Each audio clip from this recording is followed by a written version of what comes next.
অর্ক, তুমি কোথায় যাও? অর্ক ওই পাহাড় বেয়ে বেয়ে কোথায় যাচ্ছে? চলো তো দেখি সবাই অর্ক আজকে কোথায় যায়। নিচে একটা আম বাগান দেখা যাচ্ছে, দূরে একটা পলাশ গাছ দেখা যাচ্ছে। এটা কি পলাশ গাছ? মনে হচ্ছে পলাশ গাছ। দেখি তো অর্ক পিছে পিছে আমরাও যাই। অর্ক আজকে কোথায় যায়, অর্কর সাথে আমরাও ঘুরতে যাব। অর্ক ঘরে থেকে থেকে এত বোর হয়ে গেছে যে একটু ঘুরে বেড়াতে চাইছিল। তাই অর্ককে নিয়ে গেলাম একটা মন্দিরে।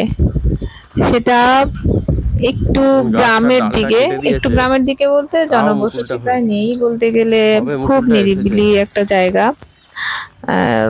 তো সেখানে আমরা যেতে যেতে ভেলোরে যে এত সুন্দর জায়গা আছে সেটা একবার আবিষ্কারই করলাম মনে হয়।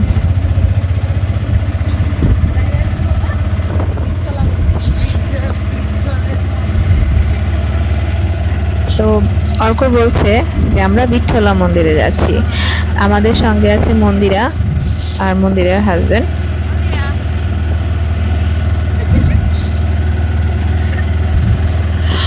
তো ওদের সহ আমরা যাচ্ছি। দেখুন এই যে পাহাড়ের গায়ে যত গাছ আছে সেগুলো কিন্তু গরমে পুড়ে গেছে, অথচ নিচে দেখুন কি সুন্দর ধান ক্ষেত।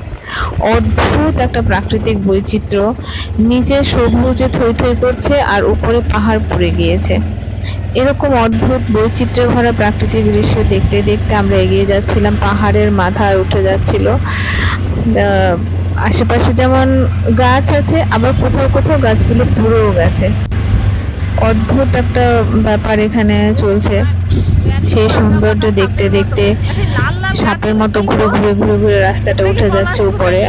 আর ওই দূরে পাহাড়ের মধ্যে দেখা যাচ্ছে একটু একটু লাল, মনে হয় যেন আগুন লেগে গেছে।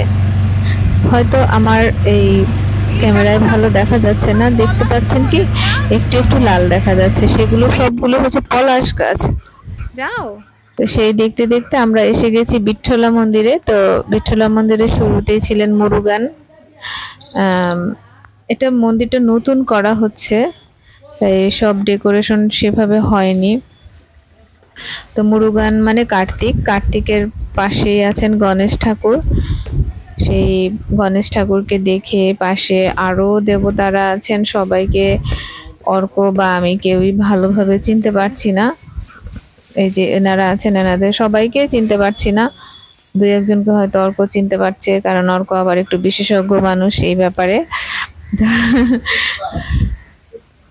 হ্যাঁ, এখন সেই দেখে টেকে আমরা পাশে একটা রাস্তা আছে, এই রাস্তা দিয়ে অর্ক মানে এত উৎসাহী, এত আগ্রহ, দেখতেই পাচ্ছেন দৌড়ে দৌড়ে দৌড়ে দৌড়ে খাড়া পাহাড় উঠে যাচ্ছে।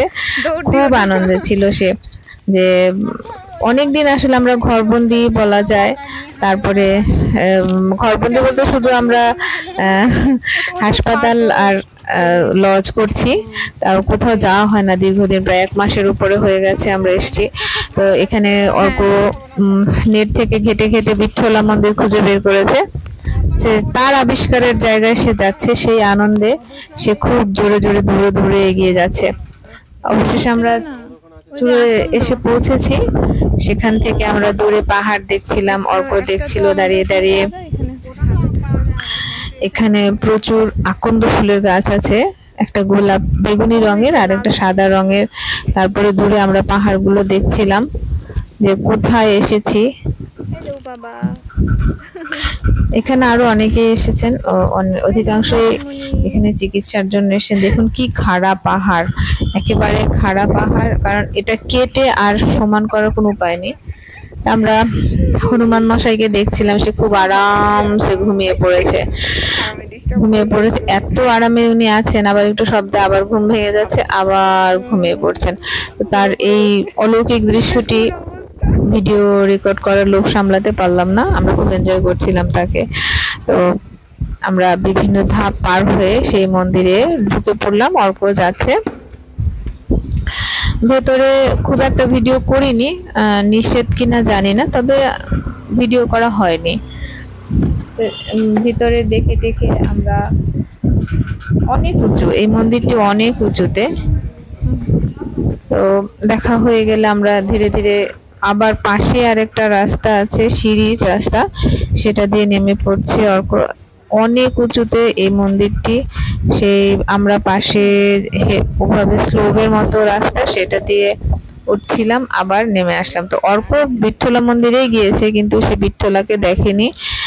উনি মানে ওখানে উনি প্রকাশ্যে ছিলেন না, একটু স্বর্ণের মূর্তি, তাই একটু গোপনে রেখেছে, তাই তোর মন খারাপ। আসতে পথে আমরা পলাশ গাছ দেখেছি।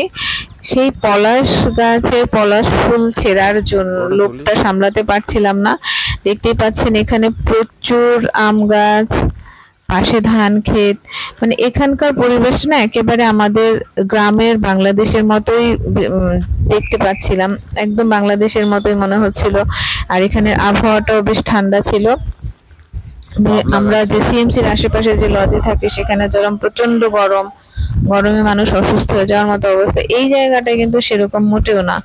এই জায়গাটা একদম বাংলাদেশের মতোই পরিবেশ বলা যায়, খুবই ঠান্ডা শীতল একটা পরিবেশ ছিল। আমাদের খুব ভালো লাগছিল। এখানে আমের মুকুল, আমের কুড়িগুলা আসলো, আম ছোট ছোট আম আসছিল এখানে। সেই প্রাকৃতিক সৌন্দর্য দেখানোর জন্য অর্ককে আমরা নিয়ে গেলাম। তারপর আমি আর মন্দিরা যে পথটা দিয়ে এই গাছটির কাছে গিয়েছি সেখান দিয়ে অর্ক আসতে পারবে না, তো তাই ওকে আর আনা হয়নি এখানে। ও মেসোর সাথে, মন্দিরের হাজবেন্ডের সাথে ওখানে দাঁড়িয়ে ছিল। এই যে এখান থেকে তুলি, এটা এক মাটি থেকে তুলতে হবে না। কেন?